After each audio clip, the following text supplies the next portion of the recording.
Hoje eu que vou fazer aqui o resumo com vocês e também a guiança. Acho que essa semana aí, toda semana está acontecendo alguma coisa nos astros, né? Semana passada a turma estava toda cansada.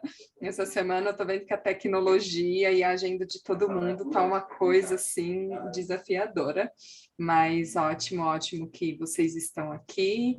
Feliz também de poder participar dessa forma. Acho muito lindo. E para quem ainda não me conhece, eu sou Renata, sou uma das voluntárias do Futuro Possível, aqui do Clube do Livro, e é isso. Então, vamos começar o nosso penúltimo encontro. Meu Deus, passa muito rápido. Só para avisar a galera aqui, gente, na verdade a Lua não está aqui, tá? Eu estou disfarçada no login dela. Enfim, ela teve um compromisso, então estou ajudando aqui. Estou de equipe de TI da Rê, e a Rê vai conduzir aqui o encontro, tá? Só para explicar. Sim, e nem a Lua e nem a Thaís vão participar hoje, tá bom? Só para vocês saberem.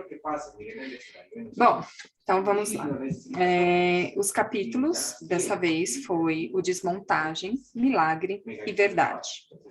E aí, logo aqui no Desmontagem, ele começa com uma frase, que é inútil tentar argumentar de modo racional com um homem para convencê-lo a sair de algo em que não entrou pelo raciocínio. E esse capítulo mexeu bastante comigo, porque ele vai falar sobre como a gente constrói o nosso pensamento, né? Muitas vezes, aquilo que a gente acha que é uma verdade muito lógica, uma voz no fundo, tipo alguém falando, aqui o meu companheiro está em reunião e a gente só tem uma sala só. É minha mesmo, desculpa. A gente vai ter que... Espero que não esteja atrapalhando. Se estiver, eu tento ir para outro lado. E, bom, e aí ele vai trazendo, então, o quanto, sempre que ele dá uma palestra, ele fala que que tem alguém que fala, tipo, para criar um mundo mais bonito, a gente precisa de mudanças maciças, isso não está acontecendo, as pessoas estão atoladas, são muito ignorantes, elas não vão mudar nunca e tal. E aí ele fala que uma coisa que nunca funciona é tentar vencer as opiniões do sujeito pela força da lógica e da evidência. Não é de se admirar que as pessoas não formam suas crenças com base em evidência no pensamento racional. Ao contrário, nós usamos esse raciocínio lógico para rearrumar as evidências, a modo a criar uma história alinhada com o estado de ser subjacente, que inclui tendências emocionais, velhas feridas, padrões de relacionamento, perspectivas de vida e tal.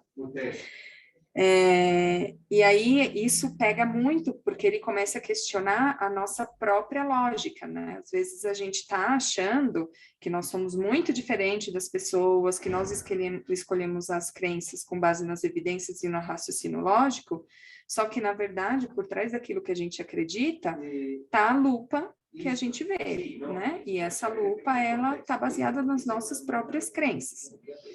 E aí ele fala que a gente tem essa sensação de que nós chegamos na opinião através da apreciação com uma mente aberta, enquanto as outras pessoas, eles são ignorantes, eles têm preconceitos, ou de boa e velha burrice. E aí ele começa a falar essas evidências e ele mostra um estudo de Michigan, realizado entre 2005 e 2006, onde as pessoas não apenas descartam de forma rotineira os fatos que não combinam com as suas crenças, mas que, na verdade, elas endurecem suas crenças quando defrontadas com os fatos que as contradizem, talvez num esforço de evitar uma dissonância cognitiva, né? Porque quando a gente está pensando, em um tema, quando a gente acredita em alguma coisa, como está baseado nas nossas crenças, quando alguém vai falar alguma coisa que é contra aquilo, ela está ferindo crenças muito profundas nossas.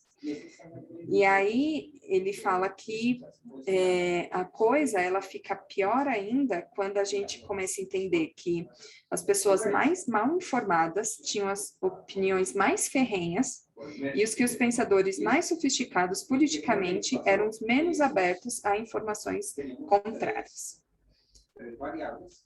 Bom, e aí ele fala que como essas coisas chegam pré-filtradas na nossa lente, distorcida pela história que nós operamos, é impossível ter certeza sobre os dados reais.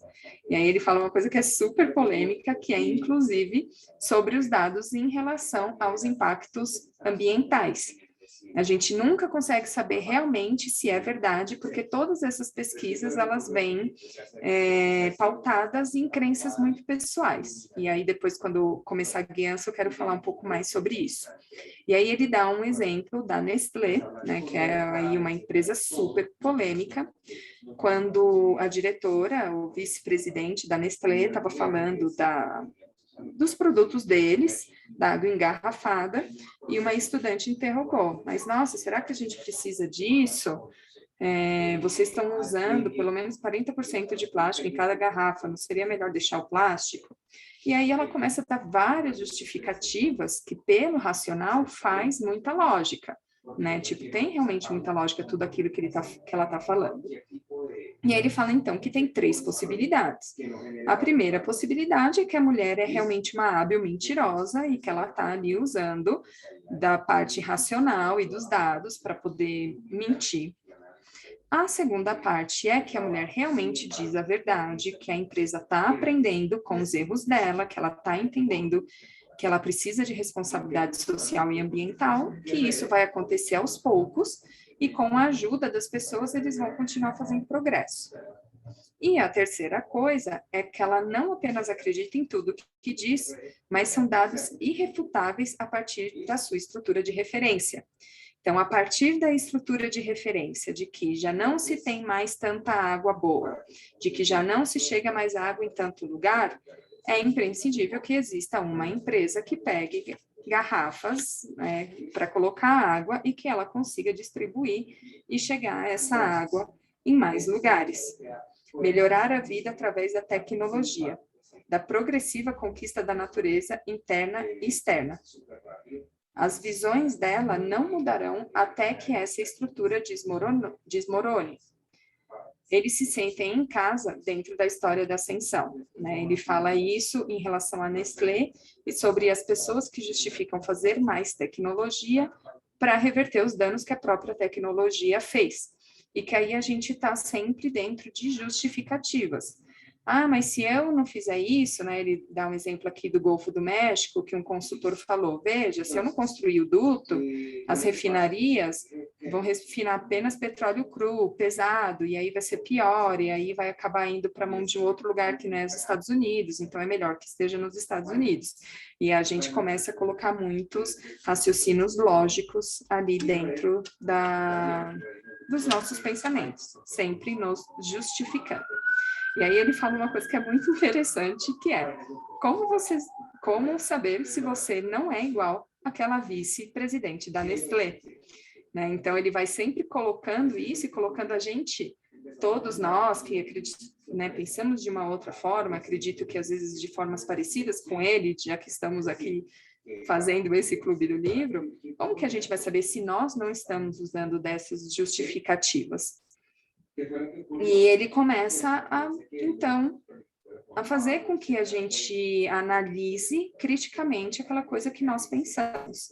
E aí ele traz um dado que é um estudo que o valor aceito para a velocidade da luz mudou em 20 km por segundo por um período de 18 anos entre a década de 30 e 40.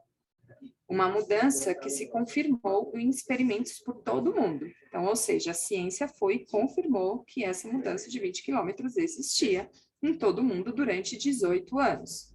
Então, em 1945, a velocidade da luz voltou ao seu original, de antes de 1928. A discrepância excede em muito a margem de erro das medidas. Então, que olhar que é esse que nós colocamos quando nós vamos fazer estudo, né? Nem vou falar só do cientista, vou falar de nós mesmos, né? Quando a gente vai ver uma matéria, quando nós vamos fazer uma pesquisa, o quanto que a gente é contaminado pelo olhar das outras pessoas ou pelo aquilo que a gente quer acreditar, né, dentro de nós. E essas são as bases das crenças, daquilo que nós chamamos que opinião é um aspecto superficial e visível. Então, a opinião, ela está ali no superficial. Só que as opiniões, elas são sintomas de um estado de ser. Portanto, para mudar as opiniões em crenças, é preciso transformar as bases da situação. É preciso oferecer a alguém uma experiência que não se encaixa na história existente, ou uma experiência que se harmoniza com uma nova história.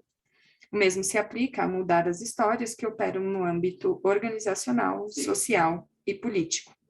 E aí ele vai citando coisas que seriam boas, mas que têm base nas velhas crenças, tipo alguns tipos de ativismo, alguns tipos de greves trabalhistas, que está sempre baseado naquela coisa de nós precisamos ganhar o mal. É sempre a gente disputando um poder, ganhar o mal, e que está baseado ali naquelas velhas crenças. Então, que no fundo, nós não estamos indo na base das coisas. E aí ele fala, né, esse pensamento, nós versus eles. E aí quando a gente grita palavra de ordem, falando que uma empresa, uma pessoa é imoral, a gente se sente justo e correto, né, porque a gente quer se sentir justo e correto, do lado da verdade. Na verdade, o que queremos? Então, ele sugere que ao invés da gente ficar pensando no que nós queremos lutar contra, é pensar no que nós queremos. Focar naquilo que a gente quer que floresça, e não no que nós queremos lutar. Porque lutar contra o mal vem da mesma mentalidade que o sistema competitivo e dominador. A gente demoniza uma coisa, e aí a gente faz comportamentos que justificam a demonização daquilo e a dominação daquilo. E é muito improvável a gente ganhar ao jogar o jogo das elites do poder. Se vencermos, teremos conseguido ser mais maus do que eles. Pensando ter vencido, o povo volta para casa. Alguém entra no vácuo menos o que era antes. E então, em contrapartida, ele fala de outras coisas que são muito interessantes. Por exemplo, o Dia Nacional de Não Comprar Nada, ou a Semana da Televisão Desligada, né? Então, são coisas que você não está lutando contra, porque vocês não podem consumir, vocês não podem... Não, hoje não vamos comprar nada. E ele fala que uma outra forma de ter um desmantelamento é simplesmente criar um exemplo vivo de outro modo de vida, de tecnologia, de agricultura, de dinheiro, de vacina, de educação. E a gente criando essa outra história, a gente vai criando uma outra possibilidade. A maneira mais direta de desmontar a história da separação e seus fundamentos é dar a alguém uma experiência de não separação. Isso, né, é uma coisa que exige ali muito dentro de nós, uma mudança muito forte dentro de nós. E aí, para finalizar esse ponto, porque ele vai dando aqui vários exemplos, né, esse é um capítulo longo, ele fala de um amigo, não sei falar esse nome porque é um nome tailandês, mas Juan Daiwon, acredito que é isso. Ele me contou sobre a reação direta que ele e os colegas pacifistas fizeram no local onde estão construindo uma base militar na Coreia, e onde seria destruída uma vila centenária. Eles simplesmente iam até a vila todos os dias de manhã e à tarde e faziam prostrações repetidas, por horas. Não houve campanha na mídia, não levaram cartazes nem faixas. Logo as pessoas ficaram curiosas. Em pouco tempo, a questão estava nos jornais. As coisas iam bem, me contou o Juan, até que militantes tradicionais decidiram se envolver. Chegaram em massa com seu ódio e violência e logo a cobertura da mídia se tornou hostil. Esse protesto não mais desafiava as narrativas vigentes sobre a lei e a ordem, e a necessidade de conter os protestos violentos e assim por diante. Então, ele fala sobre essa... acredito eu que ele traz essa visão um pouco mais pacifista dos nossos movimentos, né? Como que a gente vai querer lutar contra o mal através de violência, através do grito, através dessa velha história da separação.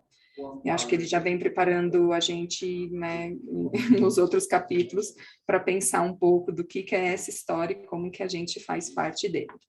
E aí ele vai falar um pouquinho aqui também sobre outros fatos, onde quando você sai do mecânico e você vai para a emoção das pessoas e você mostra que pode existir uma outra realidade, o quanto isso toca profundamente, e aí vem a mudança real. Então, o próximo capítulo é o capítulo do milagre. Trabalhar no âmbito da história tem duas dimensões. A primeira é romper com o velho, dizendo: o que você pensou que era real é apenas uma ilusão. A segunda é oferecer algo novo, dizendo: o possível e o real são muito mais grandiosos do que você pensava. Então, a gente, né, desmantela ali a história de todo mundo e fala, mas calma, que tem aí uma coisa muito grande, muito legal, que você ainda não conhece. Num ponto em que nós nos encontramos hoje, um milagre é, por definição, impossível, e, portanto, não podemos forçar o universo a produzir um. Ele está além da nossa compreensão de causa e efeito. Podemos, no entanto, dar a alguém a experiência do milagre, na medida em que estamos em uma nova história. Todos nós temos o poder de sermos realizadores de milagre. Um milagre é um convite para uma realidade maior. Então, ele começa a contar sobre as suas crenças imperialistas, como lá no Taiwan, ele começou a desafiar, né? Então, ele começa a falar um pouco sobre eles, tipo, como que eu, nos meus 20 e poucos anos, eu tinha muitas, por mais que eu já fosse mais de esquerda, de acreditasse que a gente tinha vários problemas sociais, eu tinha muitas crenças imperialistas.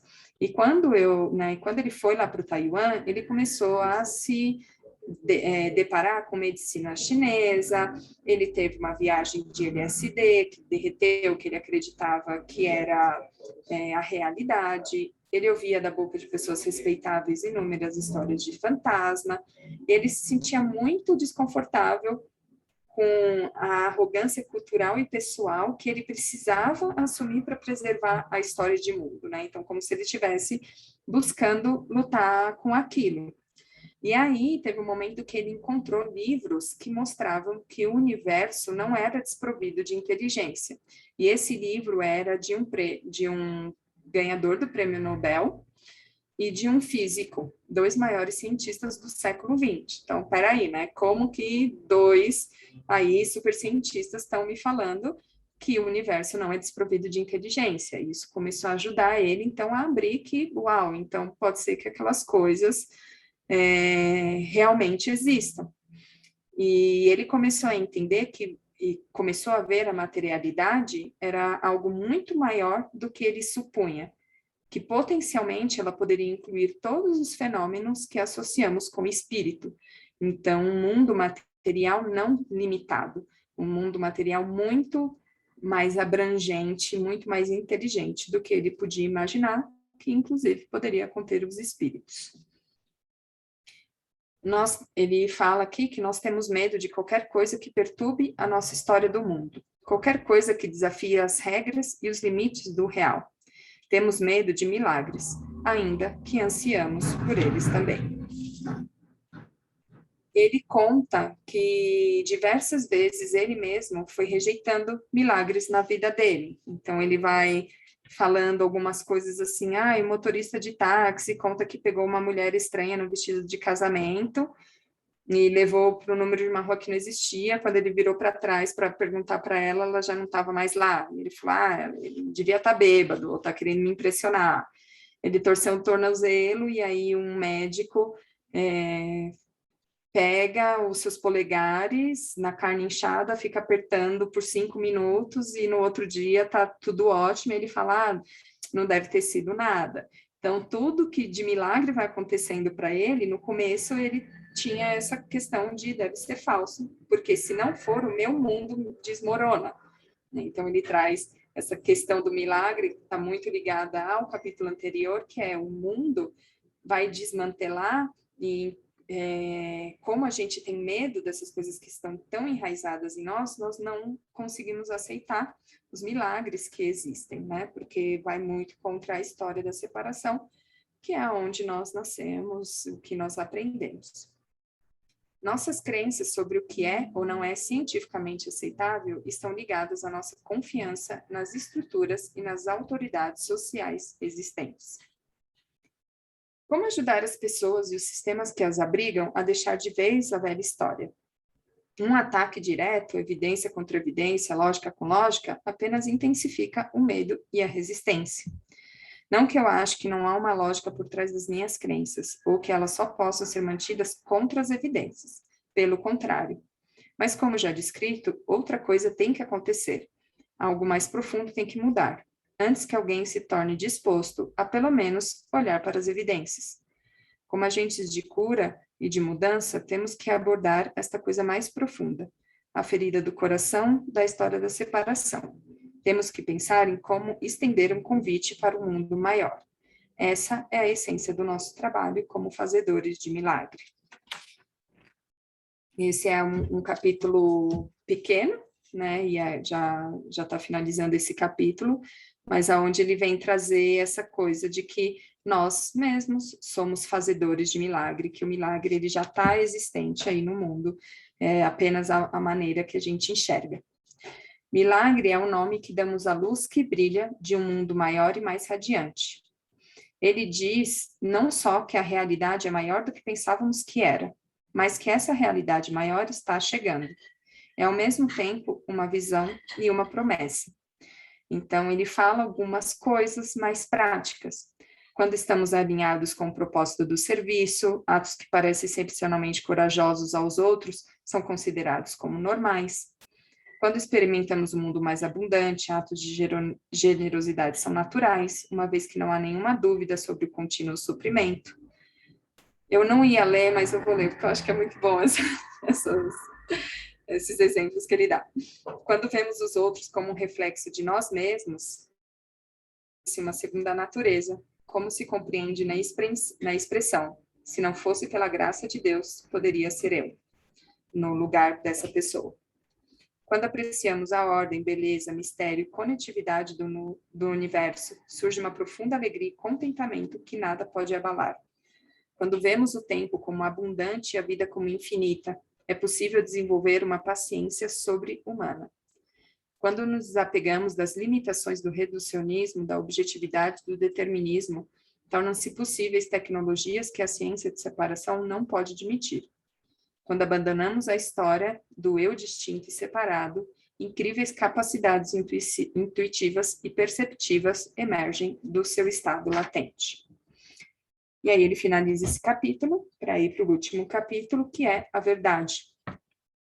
Normalmente, não basta um mero ato de vontade para nos vermos plantados na história do interser. É um longo processo de cura das feridas da separação, mudanças de hábitos, descoberta do âmbito de encontro inesperados. Às vezes é repentino, às vezes é gradual, às vezes é duro, às vezes é cheio de graça. Pode ser de vários formatos, só que é um processo profundo de metamorfose. Encontrar essa nova história usando ferramentas diferentes, porque essa nova história ela já está aqui, mas ela não será vista com esse olhar que nós temos, né? Então, nós precisamos passar por uma profunda metamorfose para conseguir ver emocionante, essa história. O céu começa onde termina a terra. É preciso apenas ver com outros olhos para perceber que já estamos lá. Para chegar à utopia, basta uma mudança coletiva de percepção. A abundância está em todo lugar à nossa volta. Só nossos esforços de construção de torre nos impedem de ver, pois nosso olhar está sempre voltado para cima, sempre tentando escapar dessa terra, desse sentimento, desse momento. Então, ele vai falando uma historinha aí sobre mapas, né, que estão um dentro do outro e que, na verdade, a gente vai ampliando ali esse mapa, mas que o mapa, na verdade, ele é só uma história, ele não é a verdade. E que o tal, o tal que... No tal, se diz que o que pode ser dito não é o verdadeiro tal, né? O Taoyin, que é essa filosofia do equilíbrio, tudo, quando uma coisa é dita, ela já não é a verdade, né? Ela já passa ali por todos os nossos filtros. Mas então, onde encontrar a verdade? E aí ele cita uma série de coisas cotidianas, na mata, na água, na terra, na música, na poesia, no rosto de um bebê, num abraço, no choro, em todas aquelas coisas que são, né, que fazem parte do mundo, que são simples, que não passam ali pela nossa racionalização. O taoísmo nos fala do obstáculo dos escritos. Quando somos pegos tentando encontrar a verdade nas próprias palavras, ao invés de viajar pelas palavras até o lugar de onde elas vieram. Então, acho que isso é muito legal também, né? Falando aqui um monte de coisa, mas não acreditar nem na palavra que eu estou falando, nem na palavra que ele está trazendo, mas sentir o que tem por trás disso, né? Tentar realmente no sentir, não no racional, o que está por trás disso. E aí ele traz um trecho que eu achei muito interessante, que é o rei do Butão trata de passar a maior parte do seu tempo nas vilas rurais. Se eu ficar muito na capital, diz ele, não consigo tomar decisões sábias. Cercado dos artefatos de separação, é provável que internalizemos a história do qual são partes. Então, viveremos a partir dessa história de modo inconsciente. Então, nesse exemplo, o rei do Butão, ele vai atrás, né, do silêncio, da imobilidade, a terra, a água, o corpo, os olhos, tudo o que não está nesse mundo mais artificial que a gente encontra aí nas capitais.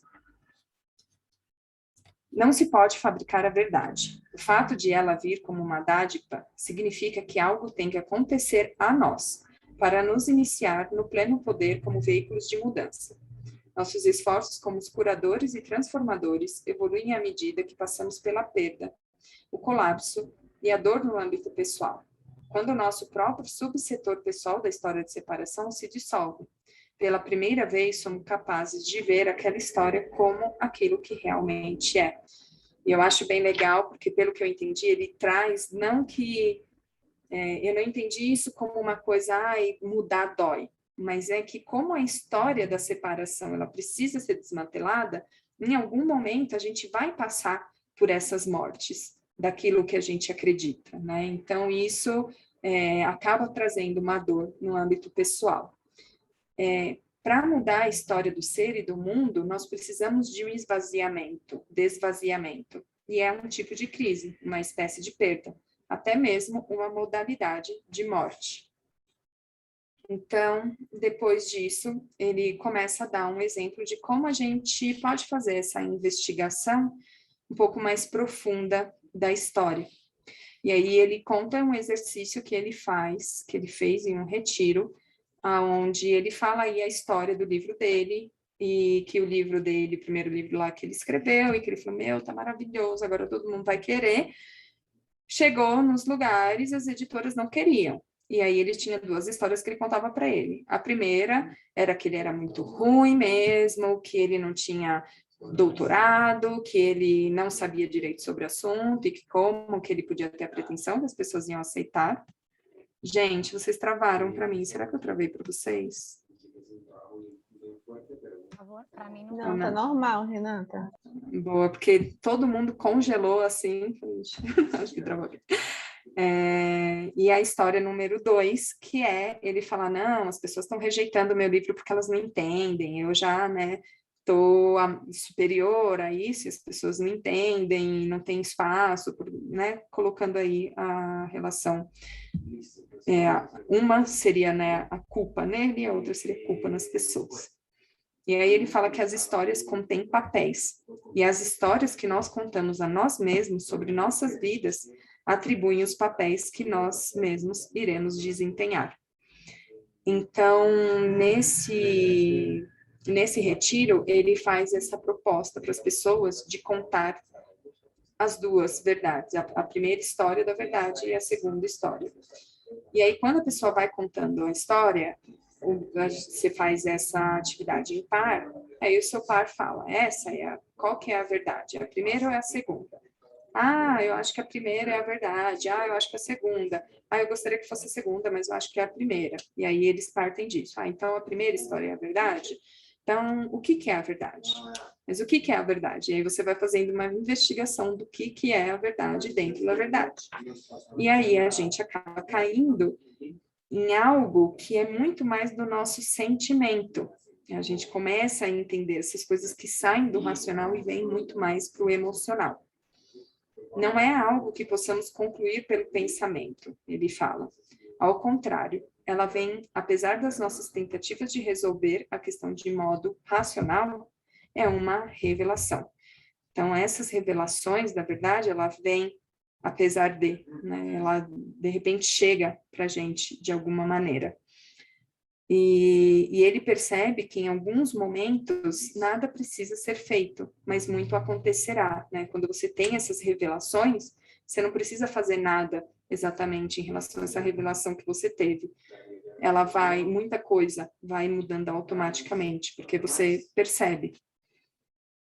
E aí ele vai dando algumas dicas, porque também ao mesmo tempo que a gente percebe isso, se nós não começamos a exercitar essa outra história, a gente pode cair novamente na velha história. E aí ele fala que no âmbito pessoal, por exemplo, nós podemos recusar os frequentes convites para participar dos dramas que as pessoas criam, a fim de reiterar a história da culpa, do julgamento, do ressentimento, da superioridade e assim por diante. Aí ele fala, uma amiga chega para reclamar do seu ex, e aí você tenta fazer ela entender o que tem de verdade por trás disso. E aí, às vezes, ela pode ficar brava com você, mas você não está caindo nessa história. E aí ele fala também, depois, que sem apoio, mesmo que você tenha uma experiência de unanimidade universal, quando você voltar para a vida, o seu emprego, o seu casamento, relacionamentos, essas antigas estruturas tenderão a puxá-lo de volta para a conformidade com elas.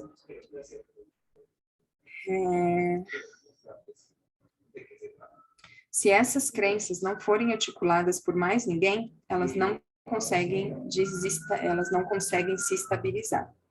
E aí, para finalizar esse capítulo, ele fala que acabou de dizer que a nova história está chegando à massa crítica. Mas será que ela já chegou? Será que chegará? Talvez não tão já, talvez esteja balançando à beira do abismo, num momento de equilíbrio. Talvez seja necessário apenas o peso de mais uma pessoa que dê um passo para dentro do entecer. E isso fará pender a balança. Talvez essa pessoa seja você. Então, ele fala um pouco aí sobre essa verdade, de nós ajudarmos a manter essa verdade, para ajudar outras pessoas também a poder enxergar que, tipo, nossa, olha, tem aquela pessoa que está fazendo aquilo, que está acreditando naquilo, então, isso ganha força, né? Bom, esse é o resumo dos capítulos. Eu vou só levantar para acender a luz, porque vai começar a escurecer, e a gente já vai para a segunda parte.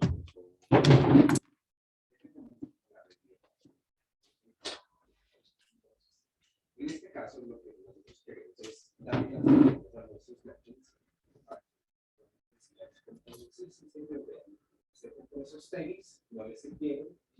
Prontinho. E aí, pessoal, tudo certo? Tudo bem? Bom, eu vou também fazer a guiança aí, então eu vou começar falando algumas coisas, mas, por favor, estamos todos juntos, então vão acrescentando aí, levantando as mãozinhas, vão conversando. Começar falando um pouco aí sobre a desmontagem e sobre essa questão do nosso raciocínio lógico, né? Eu acho que eu já falei, provavelmente já falei em algum dos encontros que eu fiz psicologia, e isso foi uma coisa que eu aprendi muito em psicologia. A gente precisa duvidar das pesquisas científicas, porque as pesquisas científicas, elas têm um cunho da nossa visão muito pessoal. E se nós não tivermos um ego muito trabalhado, nós, como pesquisadores, corremos um grande risco de induzir para que as pesquisas tenham resultados da maneira que a gente quer e não do que realmente é. E isso é muito interessante, inclusive, para debater um pouco mais, para pensar um pouco mais por que hoje existem tantas evidências científicas e mesmo assim as pessoas refutam, tem pessoa que não acredita, como mesmo assim tem muita desinformação, né? Então, algumas vezes o que eu vejo acontecendo, às vezes é alguém com uma paixão muito grande ali pela ecologia e que ela vai falar, é isso, e já está,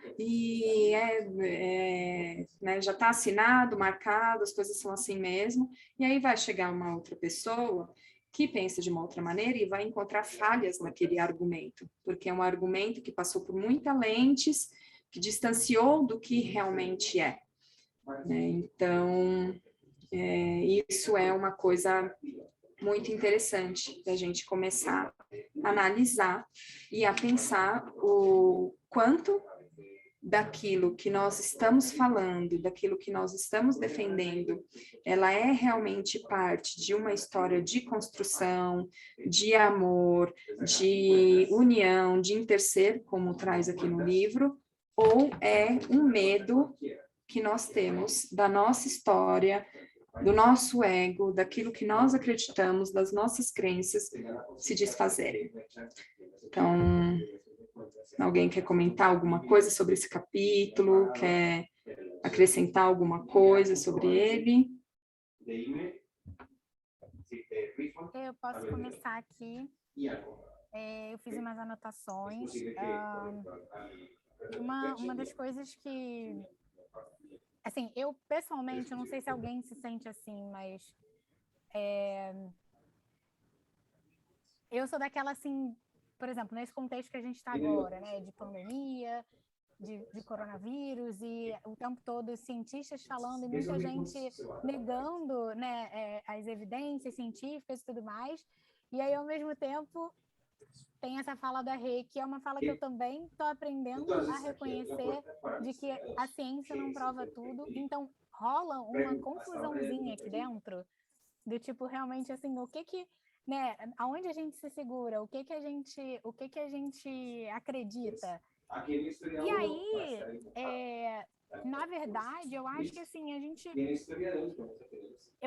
vive um momento de verdades absolutas, sabe? Todo mundo parece que tem a sua verdade absoluta e aí nega. Eu acho que o negacionismo pior é negar que existem várias visões e que existem vários conhecimentos e que as coisas são multidisciplinares e que a gente tem que ter coração e mente aberta para, né, para entender toda essa pluralidade que forma o mundo e que nós somos parte disso.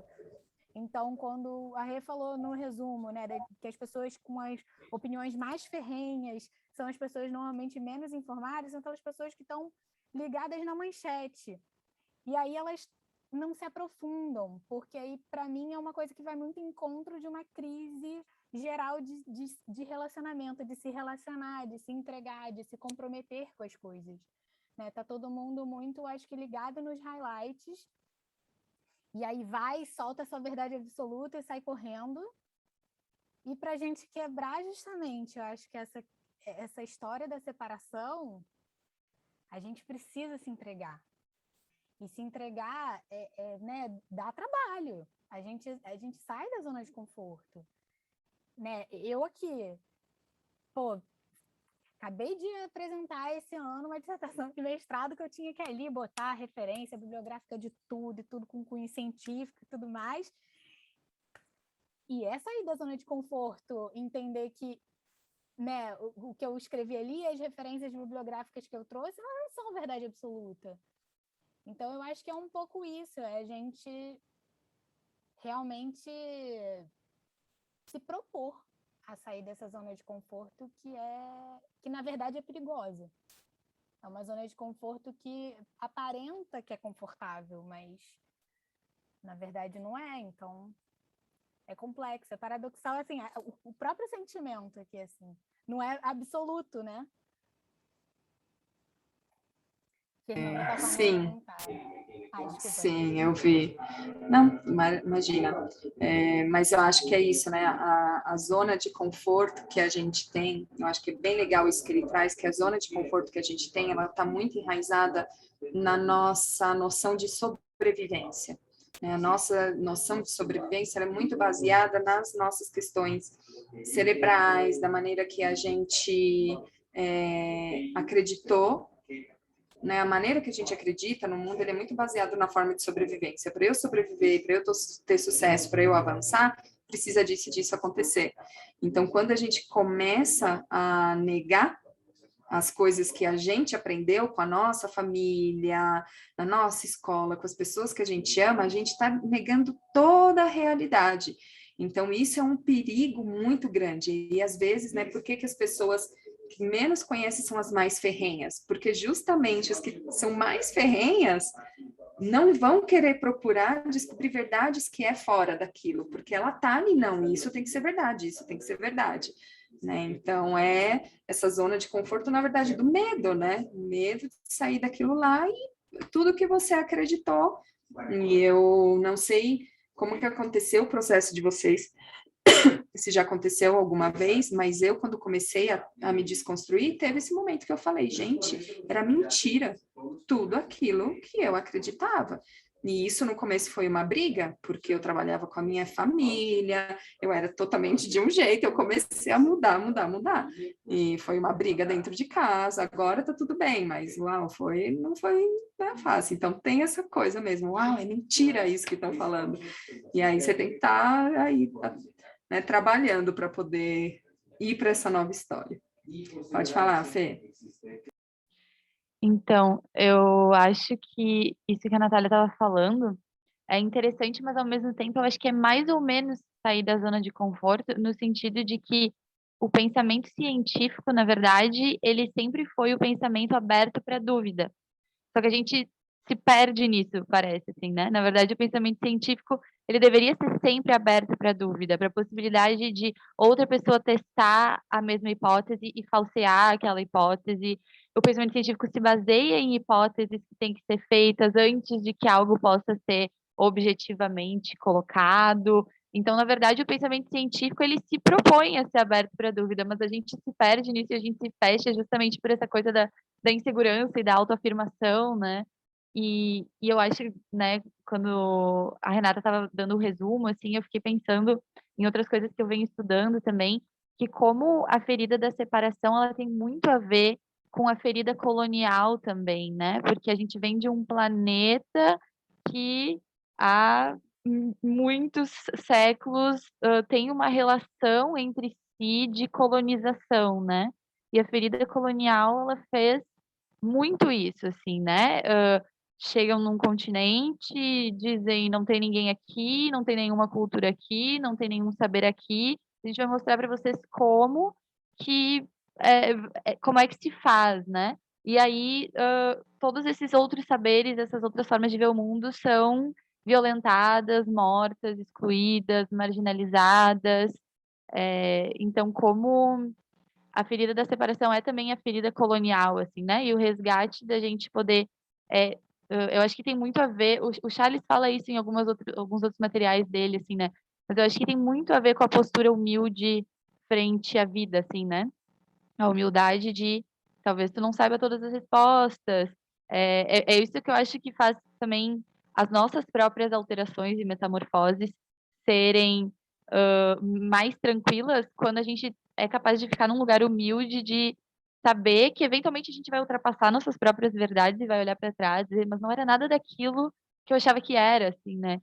Então poder estar nesse lugar de humildade de que, bom, talvez eu não saiba tanto assim e tá tudo bem, né? É uma maneira de ter um pouco mais de segurança também, de não ficar na reatividade, né? Do tipo, meu Deus, mas tudo que eu achava que era não é. E aí tu vai para aquela ativação sistema nervoso simpático ali, de luta ou fuga, e poder ficar mais no parasimpático, assim, de tipo, calma, respira, vamos ver, vamos abrir, vamos sustentar, não saber, assim, né? Então, acho que essa é uma boa postura para a gente levar para frente a história do Interceiro, assim, né? Sim, muito bom. Muita meditação e respiração para ficar aí Focada, tá tudo bem, tá tudo bem. Acho que ele traz isso em alguns capítulos, dessa coisa do entre histórias. É difícil, né? Porque a gente sabe que uma história já não é mais, mas não sabe o que que é a próxima coisa, e isso gera ali uma coisinha. André, pode falar. Oi, gente, boa noite. Tava com saudade de vocês, fazia um tempo. Eu vou compartilhar aqui uma curiosidade minha, porque a Renata disse assim, vou aqui acender a luz porque tá ficando escuro. Eu fiquei, menina, onde é que ela tá? Que tá escuro ainda. São quase 8 horas da noite. Eu tô na Colômbia. Ah, entendi. Nossa, a gente já tá vivendo aqui numa nova espécie de espaço e tempo dentro desse grupo, né? Mas, enfim, fico bem tocado assim com essa pauta, a pauta da verdade, né? A pauta da definição de um mundo concreto, que acho que realmente é muito relativo. E hoje eu, inclusive, coincidentemente, estava no Instagram e aí passou por mim um stories que era uma pichação na parede e aí estava escrito em espanhol, queremos um mundo que caibam vários mundos, né? E aí, isso me leva para um lugar que até é uma questão que eu jogo aí pro Charlie, que ele fala o tempo todo, né? A história antiga do mundo, a história do velho mundo e a nova história do mundo, né? E aí, nessa questão da verdade, eu fico até me questionando, é uma história? É uma única história que vai ser contada nova nesse novo mundo? Porque isso me vem para uma ideia, assim, que é justamente essa questão que eu acho que do movimento, né? Acho que a Lua falou aqui no chat, a gente está sempre procurando encerrar as coisas, a gente está sempre procurando essa segurança, e eu acho que também isso tem muito a ver sobre colonização.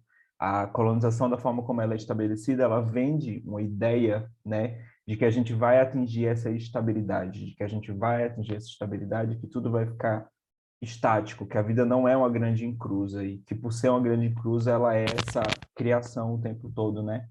E aí me leva para esse lugar que esses questionamentos, né, o aceitar que não existe a verdade, o aceitar que não existe um fato, mas que o questionamento ele é o combustível da transformação, é justamente o questionamento, a escuta, a abertura para a escuta e uma fala a partir da escuta que dá o movimento para que a gente continue recriando, recriando, recriando. E recriando não só uma história, né? Criando várias histórias. Isso me lembra, vocês estavam falando, me lembrou de uma experiência que eu tive há uns anos atrás. Eu sou LGBT, né? Eu sou bicha.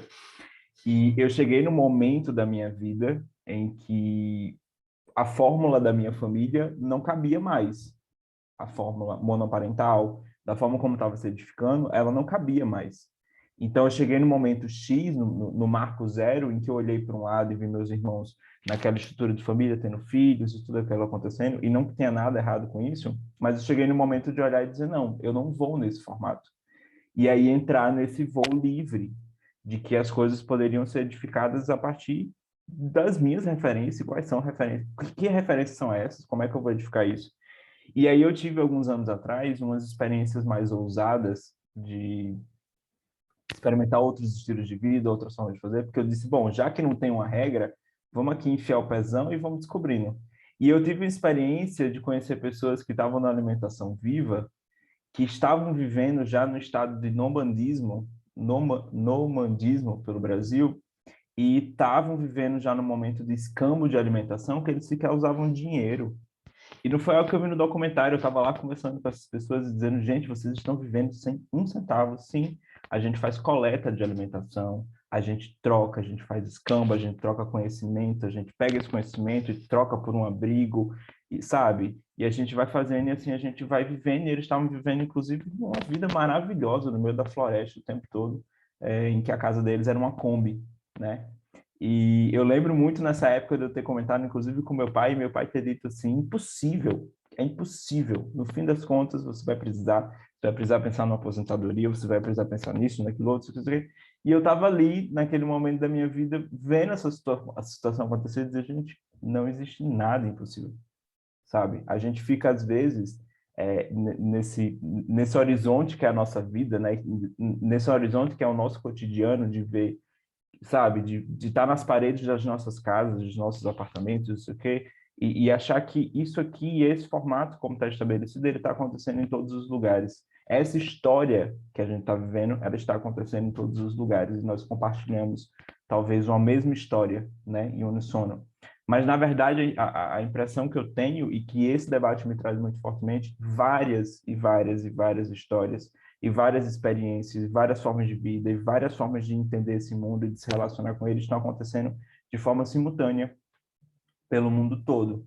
Então, acho que também é de um lugar de quebrar essa unidade dessa história e dizer existem muitas outras que estão acontecendo e não tem nada que impeça elas de acontecer, a não ser a própria crença que a gente tem de que elas não podem estar acontecendo nesse momento. É isso. Maravilhoso. Eu acho que a Nath me mandou uma mensagem aqui. Se você quiser falar, Nath, eu até gostaria de complementar, mas pode falar direito primeiro. Não, eu ia puxar uma outra reflexão que emenda nisso, mas, enfim, você e a Mi estavam com a mão levantada, então vamos concluir aqui essa daqui. Não, só falar assim, um pouco da percepção aí, lendo os capítulos, que nesse capítulo, aí já vamos acabar indo um pouquinho mais para frente, mas acho que é o da verdade, e que ele fala, pelo que eu entendi, é que essas histórias, na verdade, elas são a superfície, que tem alguma coisa embaixo disso, que é a verdade, né? Então, a história do interser, eu vejo muito ela como uma possibilidade onde se existam todas as histórias, porque não é sobre o que está na superfície, não é sobre se você é gay, se você é hétero, se você é isso, se você é aquilo, é sobre o que está ali na nossa essência, no nosso ser, a gente saber que nós somos todos conectados e o respeito, e cada parte dessa história ela vai ser contada de uma maneira, né? E a base, a essência dela, eu acho que a grande diferença da separação e do interser por exemplo, eu sou homossexual, eu sou heterossexual, nós estamos separados, você fica aí no seu clubinho e eu fico aqui no meu clubinho. E a história do interser é falar, estamos todo mundo junto, né? Estamos todo mundo aqui, essas histórias vão acontecer e o que eu sou, o que você é, né? Não é o que importa é o que está por trás dessas camadas, né? Então, eu sinto muito que ele falou isso, principalmente nesse capítulo da verdade, assim. As histórias, na verdade, são uma superfície do mapa. O que a verdade, ela está por baixo, ela está por trás da história, né? A história, ela acaba sendo só um reflexo da verdade que está por trás dela. Mi, quer falar? Boa noite, gente. É bem rapidinho. A fala do André Hoje eu entrei para ficar quietinha, mas aí eu fiquei aqui remexida. Muito bom ouvir todas as partilhas, e eu fiquei pensando assim, enquanto o André contava, né, isso que ele vivenciou, essas outras narrativas. Eu acho que eu já trouxe aqui o Mohan, mas tem uma fala dele que é exatamente isso, né, que ele diz assim que essa lógica disjuntiva do qual nós estamos tão acostumados e que desune, separa. Se a gente pensar, até liga. Então, por exemplo, ou isso ou aquilo, né? Até liga. Mas, querendo ou não, sempre envolve uma questão de escolha, de alternativa ou de distinção. E aí ele sugere, né, essa importância do e. Então, tem e isso, e essa forma de vida, e essa outra, e essa outra. E aí eu fico pensando muito que, assim, o milagre, né, e também essa questão da verdade, de entender que existem, né, uma série de verdades plurais, que elas são plurais, e aí um pouco do Capra, o Capra fala isso também, que elas se gerenciam umas com as outras. Que aí eu acho que a gente consegue, não sei, pensando, expandir assim, a visão para isso, quando a gente pensa nesse gerenciamento, sabe? Como não sei se a engrenagem é a palavra certa, mas começam a se gerenciar umas com as outras, porque são verdades vindas de vários cantos, vários lados, né? Mohan também traz isso, de que cada interpretação, eu interpreto de uma forma determinada coisa, e aqui podem ter várias outras interpretações, em função também da linguagem, a linguagem que eu fui colocada, que eu fui, enfim, as instituições diferentes por quais eu passei na vida, instituição família, instituição, sei lá, todas. Então, essa questão da linguagem também que é forte. E aí, é uma coisa do Humberto Maturana, assim, que eu acho ele fantástico também, desse lance, né, de que para ver algo é preciso a gente deixar que aquilo seja, e à medida que a linguagem começa a ser vivida, nós passamos a viver na linguagem através da constituição de objetos, de categorias. Desde sempre a gente começa a categorizar, a fazer essas relações entre objetos, essas distinções, sabe? Então, eu fiquei muito pensando na minha desmontagem, quando ela começou e continua, no milagre das coisas, né? Nessas questões da verdade, o quanto essas interferências importantes, sejam as experiências e os percursos que eu busco, para que interfiram na minha visão, para que eu saia dessa forma ensimesmada de ser e do meu ser, o quanto eu preciso, né, expandir, buscar essa expansão, enfim, e também olhar muito para uma coisa que a Renata falou lá no começo, verdade, o racional e o emocional, né? Esse campo do emocional, que eu acho que também ele é tão forte que ele liga muito das nossas formas de interpretar, né? Então eu fico, sei lá, trouxe um pouco disso, assim, que é o que me pegou aqui.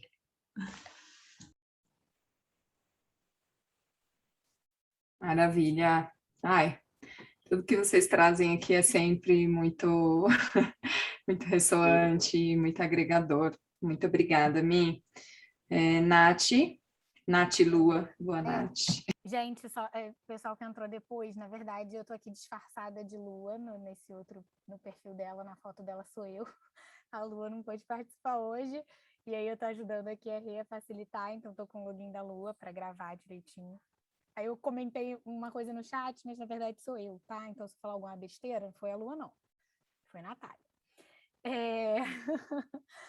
Mas eu queria puxar uma reflexão que vem um pouco, né? Na verdade, tudo pega link, né, gente? Pega link com todos os capítulos, se linkam com o que vocês falam também, mas uma reflexão sobre amor versus medo, que o próprio Charles traz isso no livro. E eu queria saber de vocês, se vocês, com essa sensibilidade toda, né? Porque eu acho que o que traz a gente aqui também é uma sensibilidade comum a esses temas. E aí, se acontece muito com vocês, porque acontece muito comigo, das pessoas me rotularem como poliana, acharem que eu vejo o mundo cor-de-rosa, e perguntar assim, cara, mas como é que... Qual foi o momento que virou essa chavinha, sabe? Ai, você não tá, sabe, assim, acreditando demais, fantasiando demais. E aí, assim, isso primeiro me irritava. E aí, depois, que eu, assim, cara, que saco, por que tem que, sabe, quase que me infantilizar, ou então, sabe, me rotular como uma canceriana sonhadora, sendo que, para mim, tem muita praticidade no amor também, sabe, tem muita coragem, tem muito sangue nos olhos você amar, você ser capaz de amar e você ser capaz de falar, eu amo, e botar esse amor para fora. Então, assim, zero. E se eu vejo o mundo cor-de-rosa, adoro rosa, adoro azul, adoro amarelo, adoro qualquer cor, que saco também isso da gente botar as cores numa caixinha. E aí, eu queria entender, assim, de vocês, se isso acontece muito com vocês, eu acho que isso vem, para mim, eu, na verdade, vi um vídeo da Jujutsu, que eu até passei para a Lu essa semana, que ela falou, que alguém falou para ela que o contrário do amor, na verdade, é um medo. E o medo, porque o medo paralisa. O medo, ele impede que a gente pense além e pense de maneiras bonitas. O medo é aquela coisa que abafa, que, sabe, que cala a gente, que parece que bota a gente numa corrente e a gente fica arrastando essa corrente em vez da gente deixar fluir, deixar sentir essa vulnerabilidade que o amor também traz, mas essa coisa que deixa faz a gente se sentir vivo. E aí parou de me irritar. Mentira, não parou não, de vez em quando me irrita a pessoa, né, falando que eu tô sendo poliana, mas eu comecei assim, me irrita e logo eu lembro assim, cara, que ótimo que a pessoa acha que eu sou assim.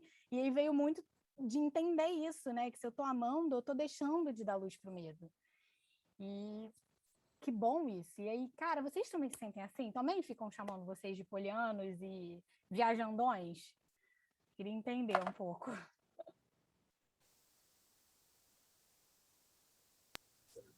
Bom, Fê, prometo que eu vou ser curtinha antes de passar para você, mas já para responder a Nath, eu acho que isso acontece, sim, muitas vezes, e Poliana é um livro lindo, né, onde ela acaba passando por esse momento de uma descrença, né, onde ela vê tudo que é bom, tudo que é bom, tudo que é bom, até o momento que ela vê que tem coisas ali no mundo, né, que precisam ser vistas, né, e eu acho que o Charlie, ele traz muito isso também, não é achar que o mundo é perfeito, que o mundo é bom, não sei o quê, mas a maneira que você vai encarar essas coisas, né, porque existem as coisas sim que precisam ser mudadas, existem sim as coisas que machucam e que são violentas e que na crise global e tudo, né? Eu acho que em nenhum momento ele nega isso e que faz parte da nossa transformação também,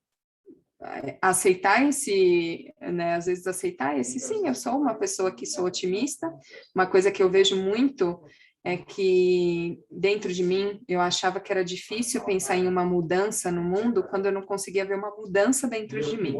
A partir do momento que eu mudei tanto, falei, cara, todo mundo pode, né? Se eu conseguir mudar tanto a minha vida, todo mundo pode mudar.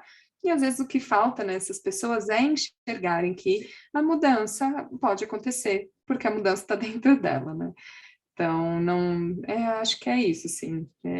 Saber que tem esse lado da esperança, mas sempre esse lado muito também pautado não na ilusão, né? Mas na verdade é bem diferente. Não é porque a gente É isso ama aí. que a gente é alienado, né? Exatamente. Também acho. Fê?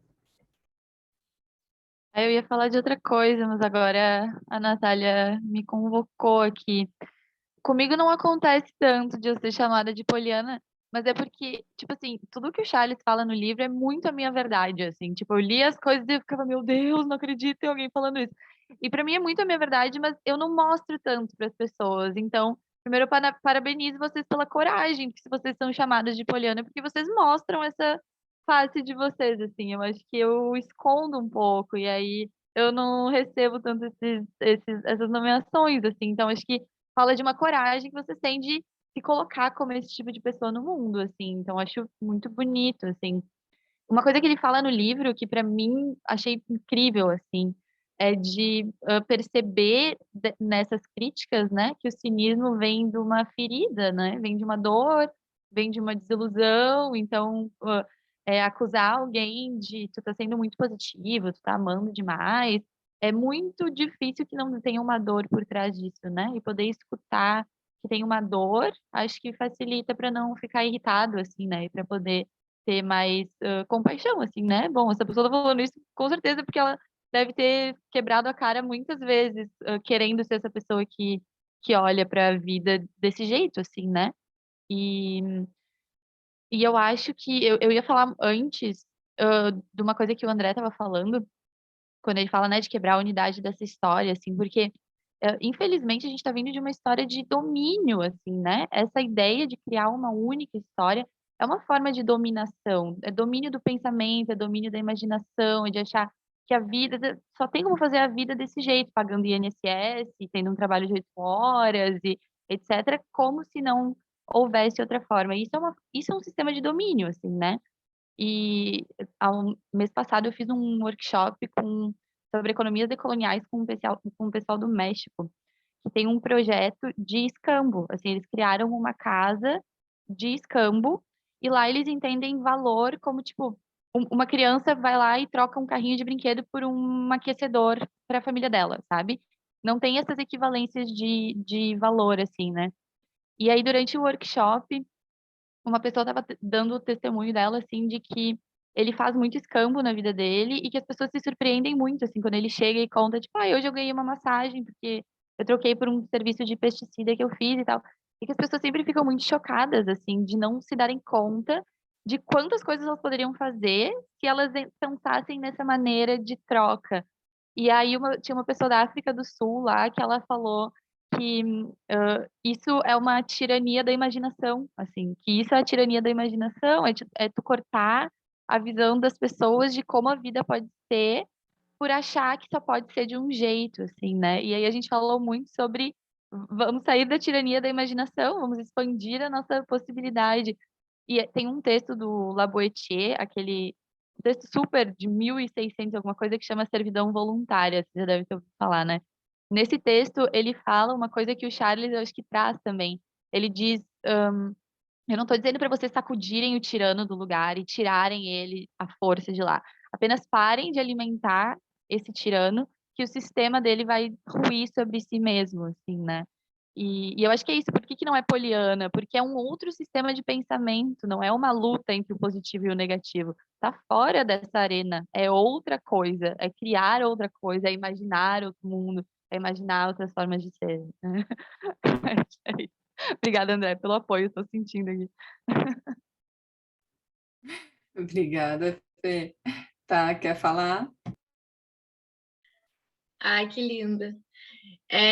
Eu vou retomar um pouquinho isso que a Fernanda está falando dessas histórias, porque eu li um texto de uma revista, agora eu não lembro qual, mas depois eu passo, de um jornalista que ele escreve sobre vida selvagem e ele se questionando de como ele podia incluir essas vozes assim do mundo natural na narrativa dele, né, dentro das nossas palavras, porque ele acha que essa vida ela também tem histórias para contar e que a gente não consegue incluir isso da forma como a gente conta. Então eles questionavam assim, será que eu devo colocar o rugido de um leão aqui, né, no meio da minha história, no meio do meu texto? Como incluir também esses seres não humanos, né, nas nossas narrativas? Porque eles estão tentando contar várias histórias e a gente está monopolizando isso de alguma forma. Então, também tem tudo isso acontecendo, como o André falou, né? Já tem outras narrativas, outras possibilidades aí dispostas e que a gente não tá escutando. E aí, que aí tem um pouco um outro assunto que o Charles traz sobre as mudanças climáticas. Eu li um texto também do Baio, que a Lua fala muito, né? Um ensaio assim gigante, mas muito maravilhoso, falando que a gente deveria parar de tentar encontrar uma solução para o colapso climático e simplesmente aprender a morrer dentro dessa história e falhar criativamente, se deixar morrer. Porque essa busca por essa solução, ela vem desse sistema capitalista, né, para a gente tentar sempre resolver os problemas e seguir progredindo.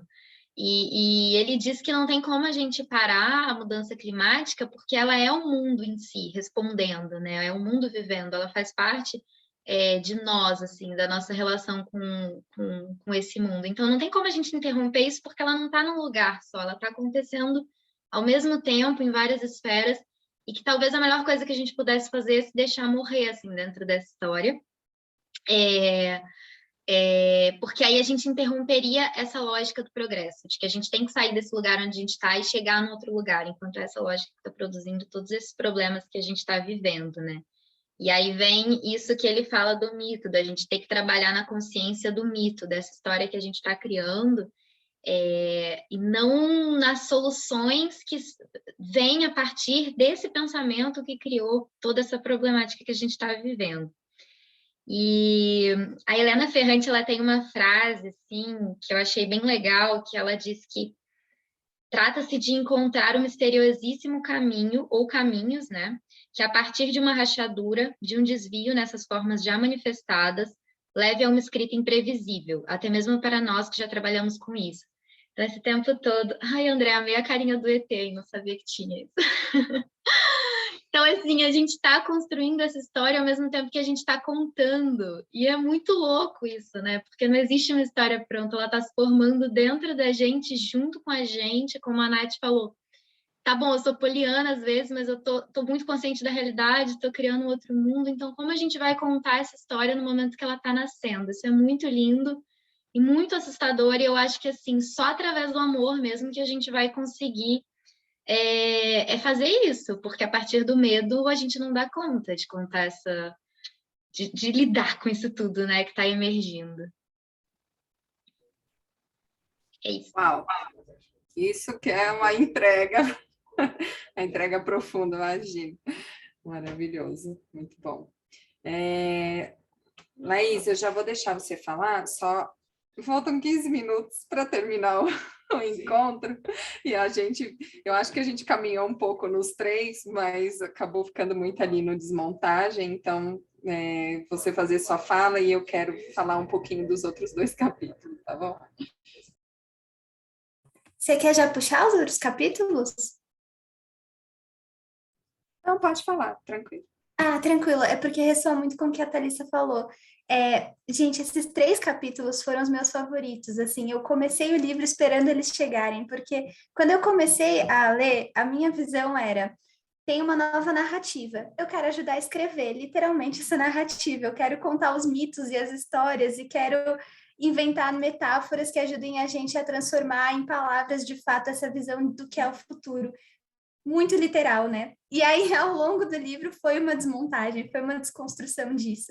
E aí, chegando ali, finalmente, nos capítulos em que ele fala da história, que ele fala dessa verdade, eu já sou outra pessoa agora. E aí, eu tô olhando para isso, pensando muito em 2 coisas. Eu acho que é até no da verdade que ele fala, pode ser um gancho, que é a gente tem que experienciar o que é essa nova história e mostrar para as pessoas pela experiência e não só pelas palavras. E aí eu tenho pensado muito naquela ideia da escassez não ser só de dinheiro, mas ser também de amor, de afeto, de silêncio, de escuridão. E aí parece que isso desbloqueou uma chavinha, porque eu posso ser um veículo para mostrar para as pessoas essa abundância, enquanto eu vivo elas na minha vida, porque elas estão ao meu alcance. A abundância de todas, da diversão, da risada, do amor, elas estão ali enquanto potência amorosa, que nem a Thalissa falou, né? Então, eu estou pensando nesse lado do como eu consigo transformar a escassez em abundância, e do outro lado, que eu sinto como se a gente nascesse com um potinho assim mesmo de potência amorosa, e entre o total que eu tenho de potência e o que eu manifesto, tem um delta ali, né? Tem uma lacuna. Quanto eu consigo aproximar e o quanto eu consigo, de fato, manifestar tudo de amor que tem em mim e transbordar. Porque, não sei, eu fico pensando também, por exemplo, relações de monogamia e o quanto a gente fecha o amor em situações e rótulos já pré-definidos e não deixa ele ser livre na sua expressão. Então, acho que essas têm sido minhas 2 pequenas revoluções, e elas não são bem da narrativa, o que é um plot twist ali que eu não estava muito esperando. Muito bom, já deu um gancho, sim. E você falou uma coisa que, né, eu ia falar, na verdade, do milagre aqui, só que aí eu já vou puxar para a última frase que eu li, que é a última frase do capítulo da verdade, que ele fala, acabei de dizer que a nova história está chegando à massa crítica, mas será que já chegou? Será que chegará? Talvez não tão já, talvez esteja balançando no abismo, no momento, talvez seja necessário. E aí ele vai falando isso, né, dessa história. E o que é o futuro? Né? O que é esse futuro que a gente quer, que a gente está tanto esperando, que a gente está tentando construir? E é isso que a Thalissa trouxe também, de tipo, as coisas estão acontecendo já, né? A gente precisa se entregar para o que está acontecendo. E eu acho que no capítulo do milagre, ele fala muito que não é no racional que a gente vai conseguir entrar nessa nova história. É na água, na terra, nas coisas simples, que elas já estão aqui agora, né? Essa nova história, ela já está aqui agora, essa abundância, ela também já está aqui agora. Um ótimo exemplo disso são a agricultura monocultura e a agricultura permacultura, agrofloresta. Então, a monocultura que você planta só um negócio, e aí muitas vezes você precisa, né, porque tem os casos de orgânicos, mas muitas vezes você precisa ali colocar um veneno, colocar alguma coisa, e fica forçando para que aquela realidade exista da maneira que você quer que aquela realidade exista. Quando, na verdade, tem ali um mix de coisas, né? E aí, quando você vai para uma agrofloresta, que você fala, meu Deus, mas isso nasce espontaneamente? Nossa, isso eu posso comer? E isso também? E nossa, que simples, e não precisa de veneno, e as coisas vão... Nossa, pronto, tá aí. Então, a gente faz esse movimento, que acho que é importante, que ele até traz isso, né, as desconstruções intelectuais que ele precisou fazer, mas que como, na verdade, essa mudança, ela está no nosso viver, no nosso dia a dia, na apreciação das pequenas coisas, de olhar, né, essas pequenas coisas com essa visão do milagre, de como a vida é um milagre, de como as pessoas são um milagre. Eu acho que isso é extremamente desafiador, mas que é o que vai fazer a gente conectar com o que é a verdade, né? E não, eu acho que eu consegui receber esse presente da vida em alguns momentos, assim, estando na natureza, em projetos de permacultura, algumas coisas assim, que hoje eu posso dizer que é um momento que eu estou um pouco mais afastada disso, mas esses momentos que foi até inclusive quando eu descobri a ecologia profunda, que, meu Deus, entendi, sabe? Não foi, a vida mostrou esse milagre que de repente você sente, você muda, você transforma, sabe? É muito forte. Então, acho que essas coisas que vocês trouxeram muito bacanas e, bom, vamos lá, Nath. E por que a gente está sempre terceirizando o milagre, né? Eu tenho, às vezes, essa sensação, assim, e zero entrando em julgamento de crenças religiosas e tal, e eu acredito um pouco de tudo, não consigo me definir, me encaixar numa caixinha dessa parte da crença, mas a gente está sempre terceirizando essa história do milagre. Sempre alguém, uma entidade maior, master, mega maravilhosa, que a gente nem alcança, é que vai ser responsável pelo milagre de todo mundo. Essa galera tá sobrecarregada, sabe? A gente fica lá de boa, com os nossos medos e acreditando que essa galera vai dar conta de todos os milagres que a gente quer. E aí, sei lá, a partir do momento que você falou, né? Fui lá e estudei sobre ecologia profunda e a vida me mostrou. A vida te mostrou uma coisa que você também se colocou ali como protagonista da sua mudança, da sua história. Então, né, a gente, sei lá, não pode ficar terceirizando tanto, assim, esses milagres que a gente almeja. Vamos correr atrás da parada.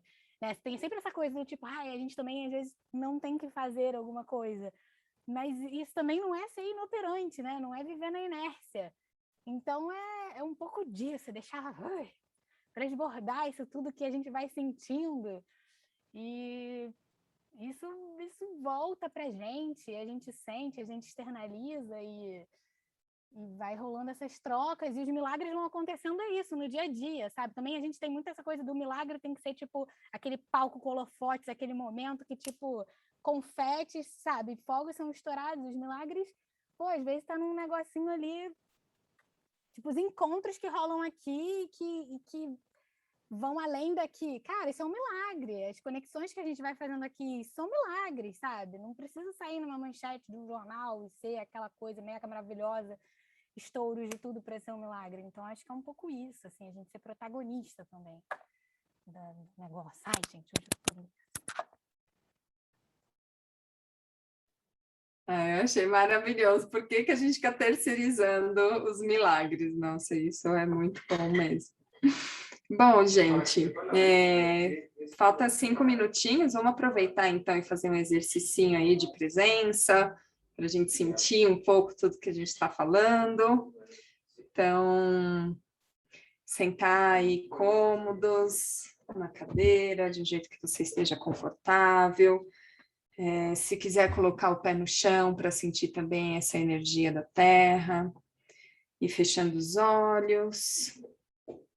Vou focar em um ponto que você se sentir mais confortável. E começar a se conectar com a respiração, sentindo, né, sem influenciar, se vai rápido, se vai devagar, mas só percebendo como que ela tá.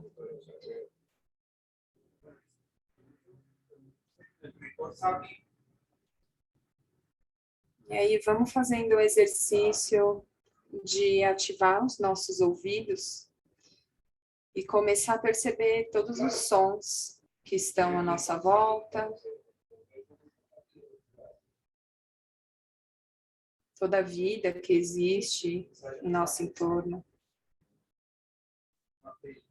Cada ser que tem uma história para contar.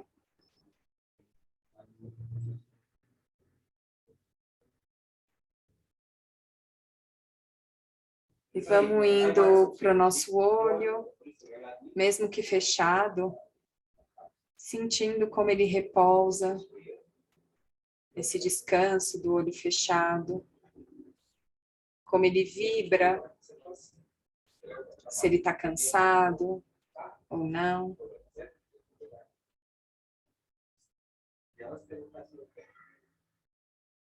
Indo para o olfato,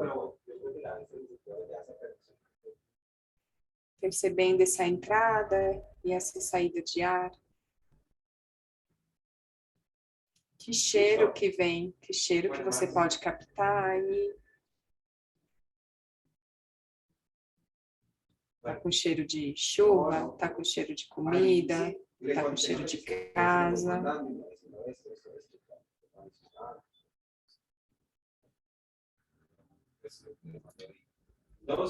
E vai indo a sua atenção para a boca. Se quiser, começa a movimentar a sua língua dentro dela, molhar o seu lábio, sentir a sua saliva.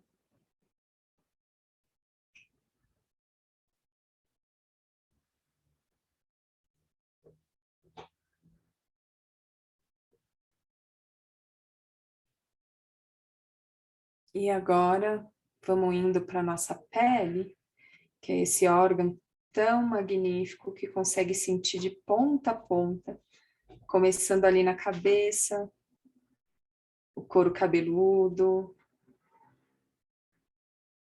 soltando. Como que seu rosto está sentindo o vento que está batendo? Como que estão seus ombros? Qual que é o peso da roupa nesse ombro? Como que é o caimento da roupa nos seus braços? E percebe a sua mão? Um canal tão sensível.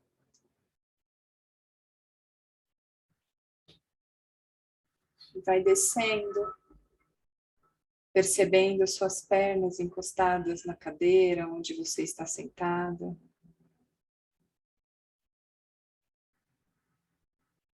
E os seus pés encostados no chão.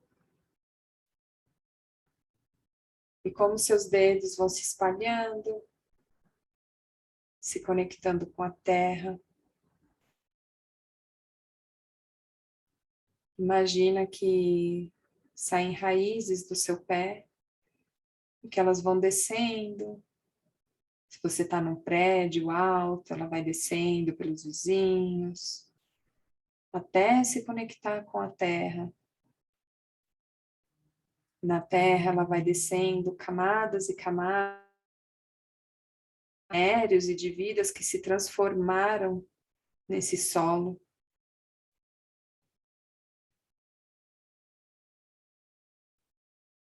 Indo até o centro da terra.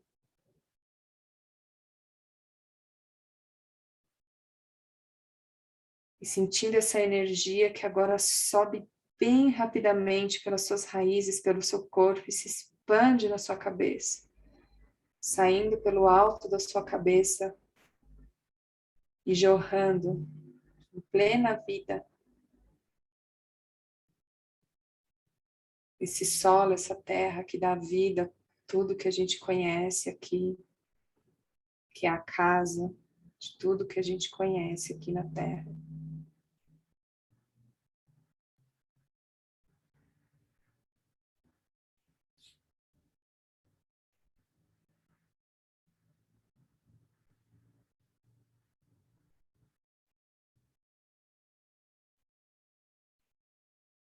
E vai voltando essa energia, vai recolhendo as raízes do seu pé, trazendo toda essa energia de criação, de abundância, da natureza, dos seus vizinhos, transformado uma energia limpa para o seu coração.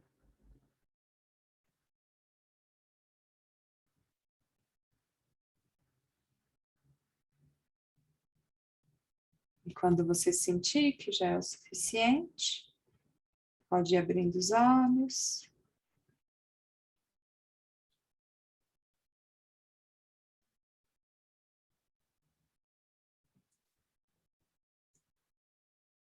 Um pequeno exercício que a gente pode fazer em qualquer lugar para a gente lembrar das nossas raízes.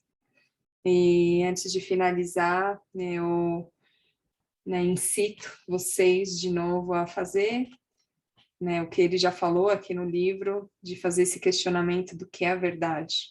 Então, sempre, pelo menos hoje, se você estiver sentindo alguma coisa, se você estiver em conflito, investigar o que é a verdade nessa história, né? O que é a verdade? Nossa, estou me sentindo muito confusa, mas o que é a verdade por trás disso, né? E é isso, meus queridos. Muito obrigada. Um lindo encontro. Obrigada, gente. Boa noite, gente. Boa noite, Vocês gente. são Boa muito noite. lindo. Boa noite. Boa noite. Boa noite, gente. Isso.